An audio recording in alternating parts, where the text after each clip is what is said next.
Nakurat pag-ayo ang mga tao sa may Gorordo Avenue, Dakbayan, Sugbo. Kaganina buntag dihang kalit lang natagak ang dakong bucket crane gikan sa gitukod nga edipisyo.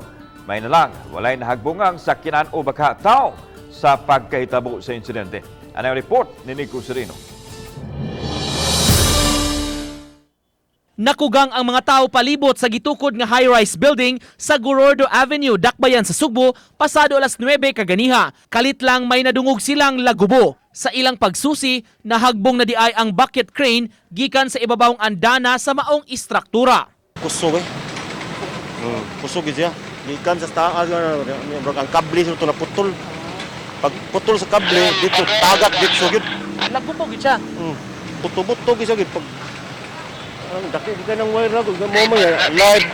Asoy sa traffic enforcer, maayo na lang nga walay sakyanan nga miagi sa maong dapit ni adtong tungura. Naswerte ansab nga walay tawo nga naghuwat og kasakyan tungod sa gitagakan kay dihang dapita ang atanganan sa ubang pasahero. Antod karon ka kurog-kurog pag taong ko. Okay, ana jud may moagi tungod. Oh, pero nanagyud ko hunahuna nga unsa kag madisgrasya ni nana sus at least siguro gi guidance Ginoo ba nga og inanay matamo di jud moagi des tungod kun naay mag-construct. Sa pagkatagak sa crane, naputol ang high tension wire nga dunay gikusgong 23,000 volts. Tungod niini, nabisi ganiha ang mga personnel sa Visayan Electric pag-ayo og pag-ilis sa bag-ong kable.